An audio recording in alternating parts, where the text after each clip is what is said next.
Hey guys, Dr. Ashley here again from Access Therapy Group, coming to you today with another pre-run workout. If you just did our core workout, or if you've done that one, there's some similar exercises in this hip circuit, but there's a little bit more geared toward gaining mobility in your hips. So for this round, there's actually going to be 9 exercises, but you only have to go through 2 total rounds. So we're going to go over all the exercises, I'll go over the rep count, and then we'll kind of get into them and what we should focus on. So the first exercise is going to be a twisted warrior. So what you're going to do is you're going to get into a warrior position here.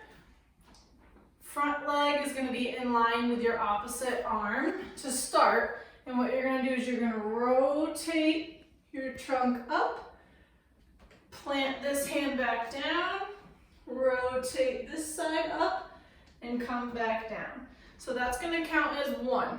You're going to do 10 on this side, and then you're going to switch. And I'll show you from the side. So again, leg up, other leg back. You're going to plant one hand, rotate, come back down, plant, and rotate. If that is really difficult, you can keep your back knee down if that gives you a little bit more stability so you're not so wobbly. So that's the first one. That is called the twisted warrior. Now the next one, you're going to need some room for this one. So if you have a hallway or a longer portion of your house, again, these are all exercises that you can do at home, no equipment needed. You can do them before a run or just as an exercise for that day. All right, this next one is called butt scoots. So what you're going to do, sit down, legs straight out in front of you, and you're going to bring your hands together. Now the goal for this is to move forward without moving up too much. So what you're going to do is you're going to keep your belly tight and you're going to scoop yourself forward. So I'm not going side to side and I'm not lifting my legs, okay? Everything is staying in contact with the ground and we're trying not to rotate too much. So keep your core tight and you're going to do 20 forward. 1, 2, 3, 4, 5. Go all the way till you get 20 and then you're going to do 20 backwards. So again, core nice and tight and you're going to go back. 3, 4, 5, all the way till you get to 20. Okay, those are your butt scoots. Same as what we did in the core circuit.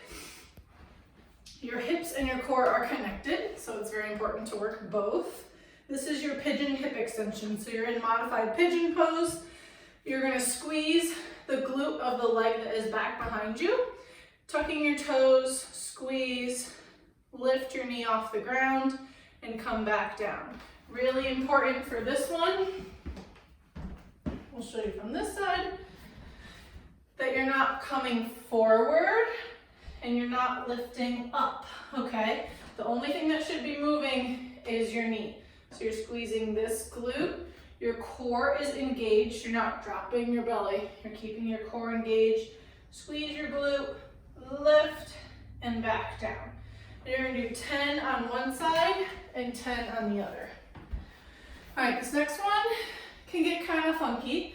Sometimes it's a little challenging. I recommend doing it in front of a mirror your first time to make sure you're doing it right. If you have a tall mirror that you can get in front of. So what you're gonna do, hands and knees position again. You're gonna lift one leg up and you're trying to make a rainbow, okay? So you're going side to side. So you're making an arc or a rainbow with your heel. And I'll show you from here. Lifting up, side to side. And just like every other exercise, our belly muscles are engaged. We're not dropping down, we're keeping everything up. And you want to try to get as close to neutral as possible. You don't have to be all the way up here, but try not to be too far down here. You want to try to get so that your leg is straight, and then you're going to go side to side. So you're gonna do 10 on one side, 10 on the other. Just working that hip mobility, internal and external rotation, but keeping your core tight. Okay, the next one we're gonna do is a standing hip circle. So you're gonna stand with your hands on your hips. You're gonna go up into flexion, out, rotate in, and then back down. That's one. We're gonna do 8 of those on each side. So from the side, core is engaged. Not a ton, you don't have to completely round yourself like this. Just make sure that your belly muscles are turned on. So you're coming up, you're going out, you're going in, and you're going down. So really make sure there's no compensating with this one. I don't want it to look like this, okay? No other twisting besides the leg that you're moving. So from the other side, up, out, in, and down. And you're gonna do 8 on each side. Okay, the next one that was also in the core circuit, is the Tippy Twist. So you're gonna stand on one leg, hands on hips. You're gonna fold forward, so you're almost completely parallel to the ground. And you're gonna drop your hip in. You're gonna pull your hip up, and you're gonna come back up into standing. Really, really important that your knee stays in line with your foot, okay? If I'm coming forward and I'm gonna drop my hip, my knee's not coming out to the side. Also really important, when you bring your hip up, that your knee isn't following you. So really, this is all about hip control. You have to keep your belly tight while also keeping your hip engaged to come forward, dip down, come up, and back. This one takes a lot of practice. I don't think I could get more than 1 or 2 in a row before I fell over or had to get my balance. Just work on this one. It doesn't have to be perfect the first time you do it. 8 of those on each side. All right, we have 3 more exercises. The next one is your burpee. Again, basic level burpee.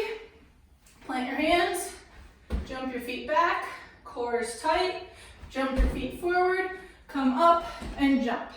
Advanced version, jump back, push up, jump forward, and up, okay?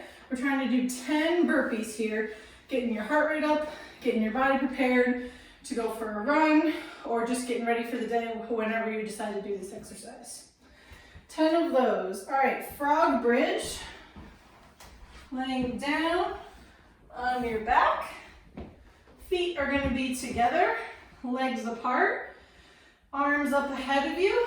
You're gonna squeeze your core gently. You're gonna try to pull your belly button down into the ground. Squeeze your glutes or your hips, and you're gonna lift up and come back down.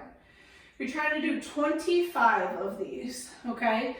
Nice and slow, shouldn't be very fast. Slow and controlled, keeping your core engaged the whole time. All right, 25 of those. And the last one we have is the hurdles. Again, you can use something like a dumbbell. You could use a towel. If you're a little bit more advanced and you want to use something that's wider or taller, go right ahead. So this one, you're again getting your heart rate up a little bit. Really, really important to make sure before you go any faster that you have good form, okay? So what it looks like is you're going side to side. Now, I don't want it to be side to side like this if you're not maintaining your form, okay? Form first, then you increase your speed. So what you're doing is you're going from one side, jumping up and over, and landing on the other. When you're landing so your body is stacked over your landing leg. Your knee's in line with your foot, and your hip is upright. We're not dropping down, okay? Everything's staying nice and stacked. And then you're gonna jump to the other side. Nice and controlled, and then you can pick up the pace as long as you're keeping your form. Keep your belly tight, keep it engaged. 2 rounds of all 9 exercises, okay? Really good to do before a run, get your body warmed up.